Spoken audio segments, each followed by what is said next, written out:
Good morning, everybody. Today we are going to look at writing chemical formulas. It is very important that you have your periodic table with you when we do this section of work. If you look at your periodic table, you would have learned already that the whole periodic table is divided into 8 groups. On the left-hand side, all the way from the top to the bottom, we have group 1, group 2. We skip all these elements because these elements are known as transitional elements. Then we have group 3, 4, 5, 6, 7, and 8. It is also important that you know what happens to the electrons in each group. If you remember, group 1 will always have the tendency to lose 1 electron. The fact that it loses that 1 electron is the knowledge that you need to have in order to write chemical formulas correctly. Group 2 will always have a tendency to lose 2 electrons. Group 3 always has a tendency to lose 3 electrons. In group 4, it will either lose 4 electrons or it is possible that it can also gain 4 electrons. Group 5 will gain 3 electrons. Group 6 will gain 2 electrons. Group 7 will gain 1 electron. And then in group 8, we have atoms that are all stable, which means the protons and electrons are of equal amount. They are all neutrally charged. They don't have any extra electrons to give away, neither do they have space in their orbit to gain any electrons. So you will find that group 8 will never bond with other elements. Let's take our first example. We all know that water, when it's written chemically, is H2O. But have you ever wondered why it's written H2O and not HO or OH or O2H? Let me show you. If you look at water, you will notice that it was a hydrogen atom, which on the periodic table is a H, that has bonded with an oxygen atom, which on the periodic table is a O. The reason why we write hydrogen first is the following. If you look on your periodic table, your elements that are cations, which means the ones that have lost electrons, are to the left of your periodic table. They are always listed first in a chemical name. If there is not a cation, then you will always name the metal first. So let's say, for argument's sake, it was a metal that bonded with something else, then whichever one of the two is the metal is the name that you will have to write first. Let's first look at this example. We know that hydrogen is a non-metal. We know that oxygen is a non-metal. So between the two non-metals, you need to ask yourself, which one is the cation? It is hydrogen. Or which one is more left on the periodic table? It is the cation. It is hydrogen. That is why hydrogen is listed first. If you look at your periodic table, you will see that hydrogen is in group 1. Hydrogen has a tendency to lose 1 electron. The fact that it loses that 1 electron is the one you make under the hydrogen. Not because it is in group 1, it's because it loses 1 electron. If you look at oxygen, oxygen is in group 6. It has a tendency to gain 2 electrons. So we will write 2 electrons underneath oxygen. Then what we do is we use the crossover method. We all read left to right, top to bottom. So we make a cross from the top left to the bottom right, and we make a cross from the top right to the bottom left. It will always be a cross this way. Now we start top left. How many hydrogens are there at the moment? We follow the line and we see that there are 2. There are 2 atoms of hydrogen. Remember, atoms are written to the right, a small little number at the bottom. Oxygen Oxygen, we follow the line and we see that there is only one. So now next to it we write that there's one oxygen. But in chemistry we don't make ones, because the fact that there's already an oxygen listed there tells me there's one of them. So we do not need to make that one. And that is why H2O is written this way. Let us do another example.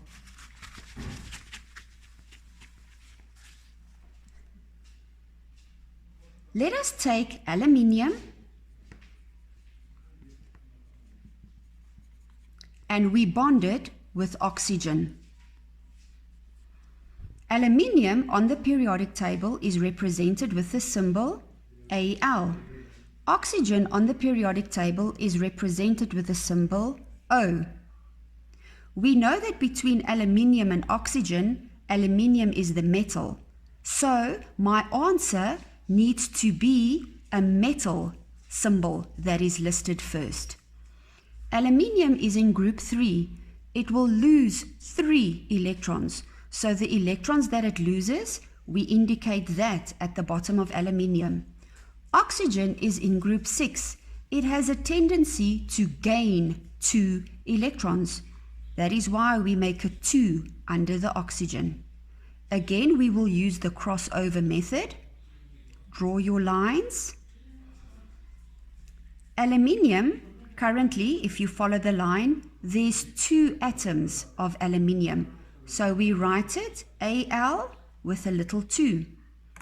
Oxygen at the moment, there is 3 of them. So we will then indicate an O3. And that is how you will write aluminium that has bonded with oxygen to give you aluminium oxide. Let's do one more example.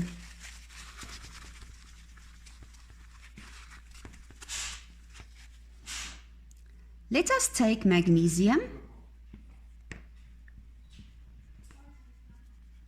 and let us bond it with chlorine.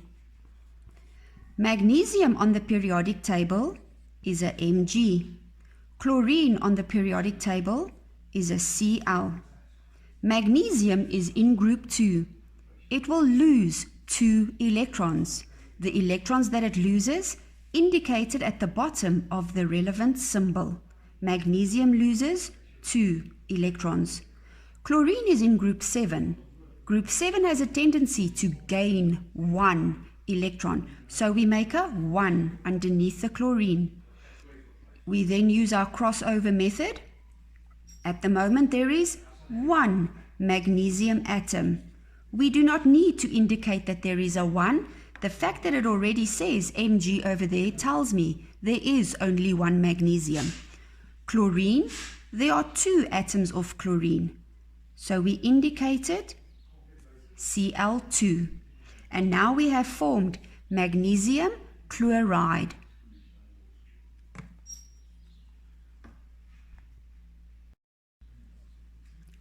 Let us look at more writing of chemical formulas.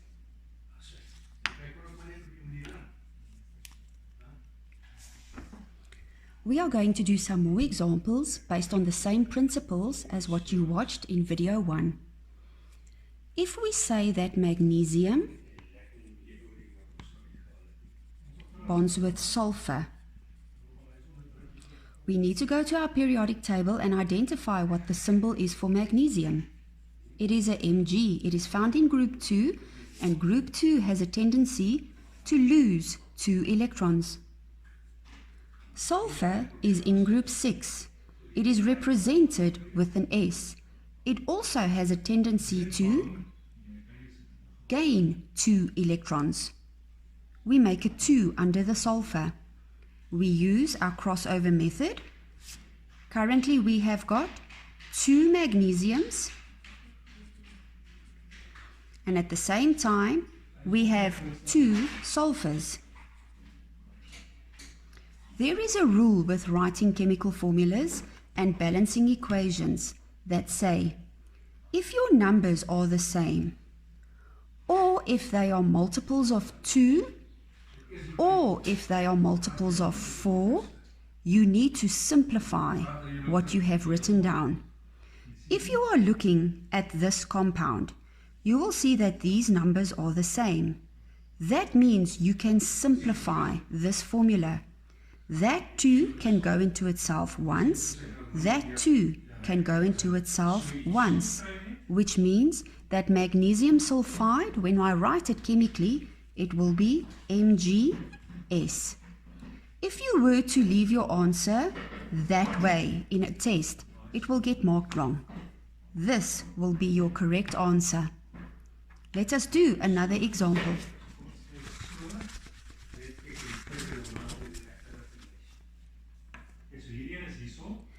If I take calcium and I bond it with oxygen, I need to go to my periodic table and I will see that calcium is a Ca and oxygen is a O. Calcium is in group 2. It has a tendency to lose 2 electrons. Oxygen is in group 6. It has a tendency to gain 2 electrons. I use my crossover method and I see that there are 2 calciums and there are 2 oxygens. But remember your rule. If your numbers are the same, you can simplify your formula. 2 can go into itself once, 2 can go into itself once. So calcium oxide will be written CaO. Let us do another example.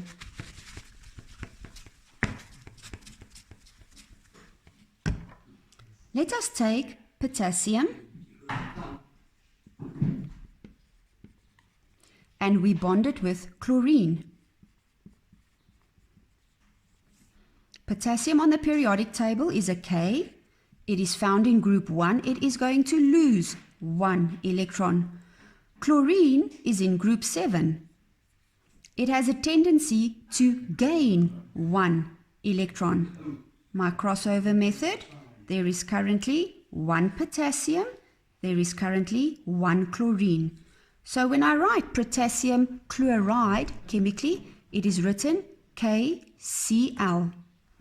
In the next video, I will show you what will happen when one of these two are a compound ion, which means we are going to bond specific elements either with a hydroxide or maybe ammonium, sulfate, sulfite, nitrate, nitrite, carbonate or bicarbonates.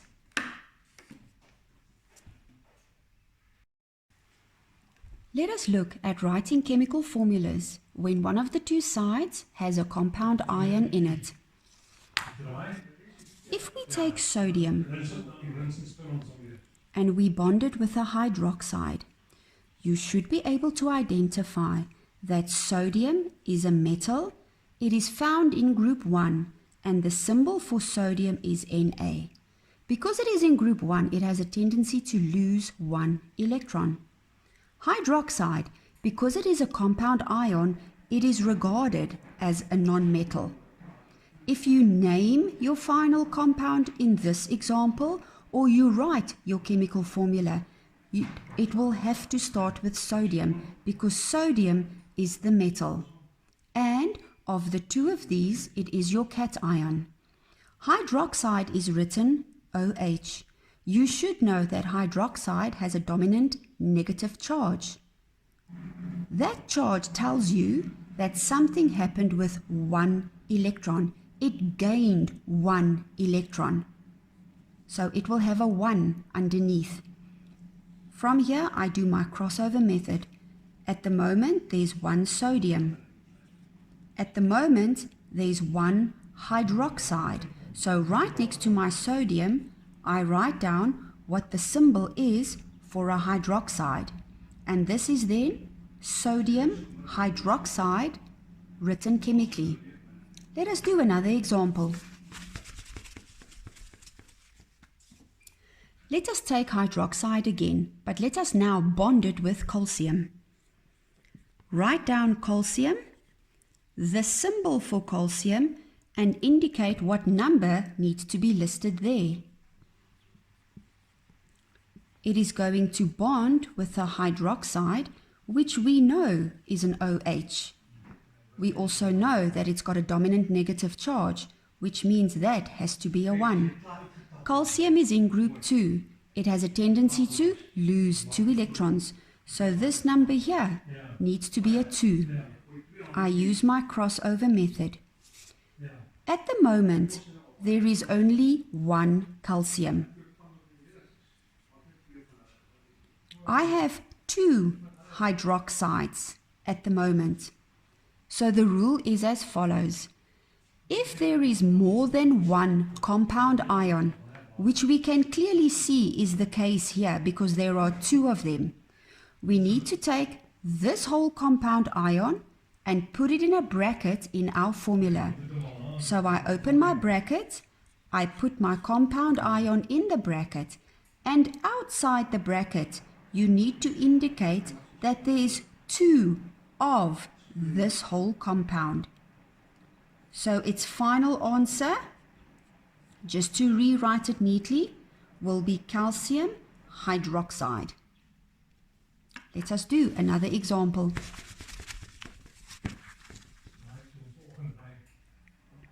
Let us take magnesium and bond it with a sulfate.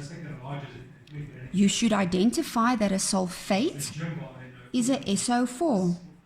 And when it's written in its ion formation, it has a little 2- at the top to tell you that it gained 2 electrons.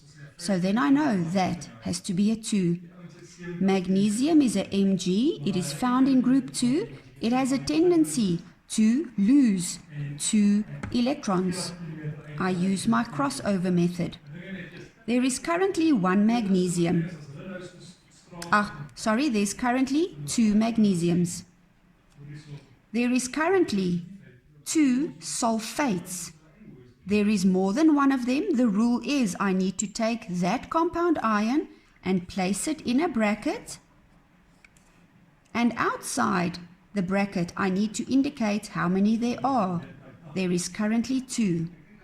But remember from a previous video, I told you that if your numbers are the same or multiples of 2 and or 4, you need to simplify your equation.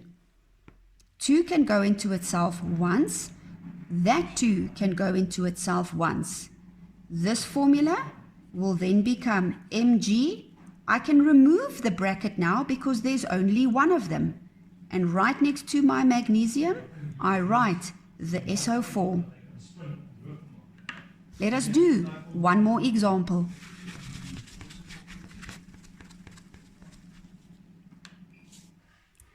Let us take ammonium and we bond it with a carbonate. You should be able to see that ammonium and carbonate are both compound ions. Ammonium, when we write it chemically, is a NH4 and it lost 1 electron. Hence it has a dominant positive charge. It only lost 1 electron. Ammonium needs to have a 1 underneath it. A carbonate is a CO3. A CO3 has a dominant 2- charge, which means it gained 2 electrons. That is why that side there needs to be a 2. I use my crossover method. At the moment, I have 2 ammoniums. If there's more than 1, I need to take my whole compound ion and place it in a bracket. Outside the bracket, I need to indicate how many there are. Carbonate, there is only 1. Right next door, I just write my CO3.